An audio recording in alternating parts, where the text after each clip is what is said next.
Everyone, ये हमारी general pharma की पहली वीडियो है। इसमें हम पढ़ेंगे रूट ऑफ ड्रग एडमिनिस्ट्रेशन के बारे में। आपको पता ही होगा ओरल, सबलिंगुअल और रेक्टल रूट के बारे में, और इसके अलावा आईवी रूट के बारे में। ये कुछ ऐसे रूट हैं जो काफ़ी ज़्यादा इंपॉर्टेंट है और इन पे अलग से भी शॉर्ट नोट आता है, तो हम इन्हें आगे की वीडियोज़ में कवर करेंगे। इसके बाद हम पढ़ेंगे फार्माकोकाइनेटिक्स और फार्माकोडायनेमिक्स के बारे में, और बाकी जो रिलेटेड अलग इंपॉर्टेंट टॉपिक है जनरल फार्मा के, वो भी हम इसमें सीक्वेंस वाइज कवर करेंगे। स्पेशली हम उन टॉपिक्स को कवर करेंगे जो इम्पॉर्टेंट है यूनिवर्सिटी पॉइंट ऑफ व्यू से, और मैं आपको इसमें ये भी बताऊंगी कि आपको यूनिवर्सिटी में इन आंसर्स को कैसे लिखना है। मैंने ये नोट्स खुद से बनाए हैं ताकि आपकी हेल्प हो सके और आप भी यूनिवर्सिटी में इतने ही अच्छे से लिख पाएँ और अच्छे मार्क्स स्कोर कर पाएँ। तो चलिए शुरू करते हैं। सबसे पहले रूट ऑफ ड्रग एडमिनिस्ट्रेशन के बारे में। इसमें मैंने एक फ़्लो चार्ट फॉर्म में इसे बताया है। ये फ़्लो चार्ट आपको कई सारी बुक्स में मिल जाएगा और हर बुक में थोड़ा थोड़ा वेरिएशन ज़रूर है, पर उससे आप डरना मत। आप कोई सा भी लिख सकते हैं जो आपको याद हो, पर अगर आपको याद नहीं है कोई सा तो आप इसको पढ़ सकते हैं जो मैंने लिखा है। रूट ऑफ ड्रग एडमिनिस्ट्रेशन में दो पॉइंट है। पहले एक होते हैं सिस्टमिक और एक होता है लोकल। सिस्टमिक से हम क्या समझते हैं कि ये सीधे सिस्टम पे जाएंगे, और लोकल वाले जो टॉपिकल्स होंगे, मतलब जो स्किन पे लगा सकते हैं। स्किन कहीं की भी हो सकती है, सर की, पैर की, हाथ की, कहीं की भी हो सकती है, ठीक है। और सिस्टमिक में अब आएंगे दो तरह के। सिस्टमिक में आएगा एंटेरल और पेरेंटेरल। एंटेरल रूट में कौन कौन से होते हैं? ओरल, सबलिंगुअल और rectal. Oral, sublingual, rectal route enteral में क्यों आते हैं?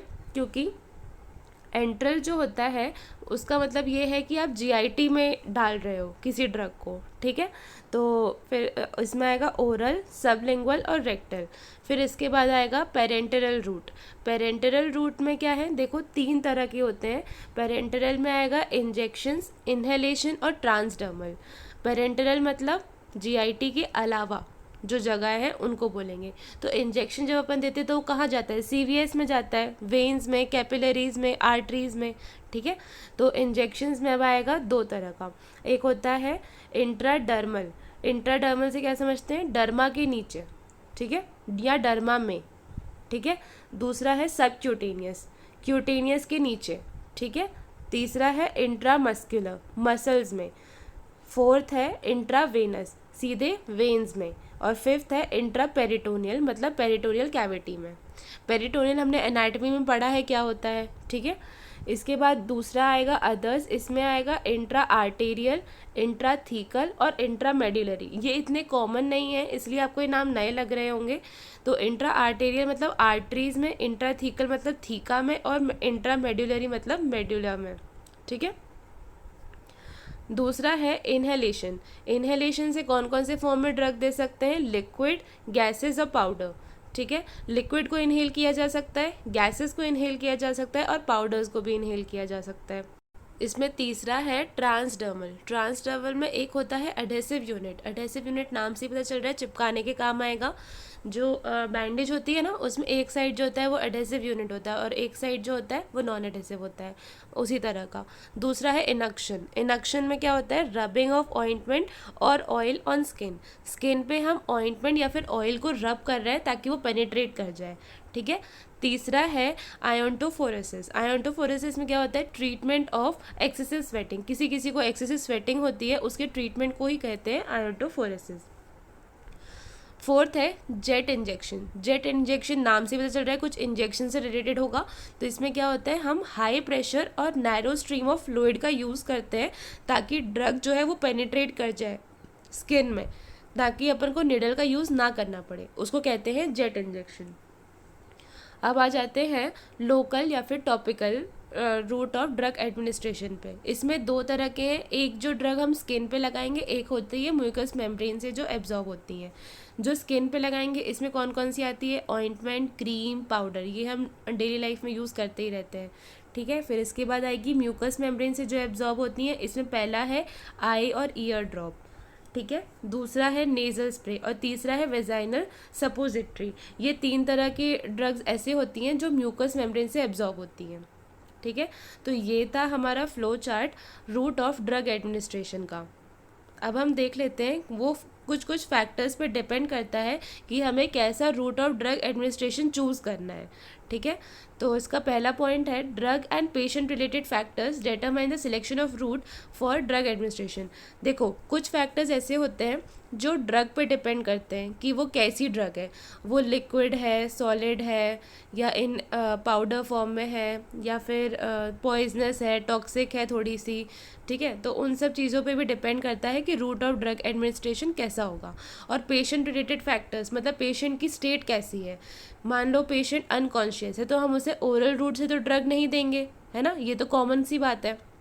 तो ऐसे ही कई सारे फैक्टर्स होते हैं जो डिटरमाइन करते हैं रूट ऑफ ड्रग एडमिनिस्ट्रेशन।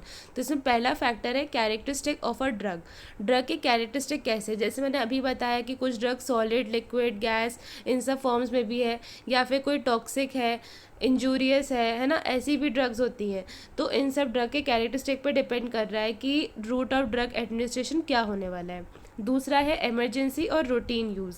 कोई ड्रग हम इमरजेंसी में दे रहे हैं तो हम क्या चाहेंगे कि वो तुरंत एक्ट करे, है ना, तो हम उसे कैसे देंगे, आईवी फॉर्म ज़्यादातर यूज़ किया जाता है, ठीक है, इमरजेंसी में।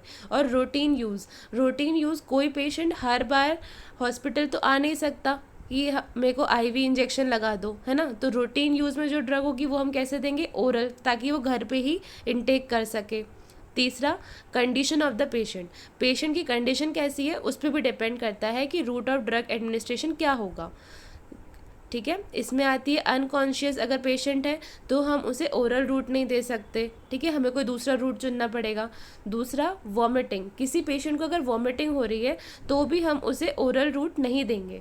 अगर हमने उसे ओरली दिया तो वो जो मेडिसिन है या तो वो वापस एक्सपेल आउट हो जाएगी या तो फिर वो ढंग से वर्क नहीं करेगी, तो हमें पता नहीं चल पाएगा। तीसरा डायरिया, अगर किसी पेशेंट को डायरिया है तो भी उसकी बॉडी में चीज़ें एब्जॉर्ब हो नहीं रही हैं, जब क्योंकि डायरिया की स्टेट में यही होता है ना कि फ्लूइड जो है वो एक्सेसिव बाहर निकल रहा है, तो एब्जॉर्प्शन कम हो गया तो ड्रग का भी एब्जॉर्प्शन ऑब्वियस है कि कम हो जाएगा, तो हम उसमें भी ओरल नहीं देंगे। फोर्थ है एज ऑफ द पेशेंट की एज कैसी है उस पर भी डिपेंड करता है। मान लो कोई छोटा सा बच्चा है तो हम उसे कोई कैप्सूल या टैबलेट तो खाने नहीं दे सकते ना, क्योंकि वो खा ही नहीं पाएगा उसको, तो हम उसे सिरप्स देते हैं। फिफ्थ एसोसिएटेड डिजीज़, कोई और डिजीज़ है उस पर भी डिपेंड करता है कि रूट ऑफ ड्रग एडमिनिस्ट्रेशन क्या होगा, ठीक है। सिक्स पेशेंट और डॉक्टर्स चॉइस, कभी कभी ऐसा होता है, वैसे तो ये नहीं होता है कि पेशेंट से पूछें कि अरे आप बता दो कि कौन से रूट से आपको ड्रग चाहिए, ऐसा तो नहीं होता है, पर कभी कभी कुछ केसेस ऐसे होते हैं, वो आप आगे पढ़ोगे धीरे धीरे कि कहाँ हम पेशेंट या डॉक्टर्स की चॉइस भी मानते हैं रूट ऑफ ड्रग एडमिनिस्ट्रेशन पे। तो ये वीडियो यहीं तक था। अगर आपको कोई डिटेल वीडियो किसी और टॉपिक पे भी चाहिए तो आप मुझे कमेंट में ज़रूर बताइए।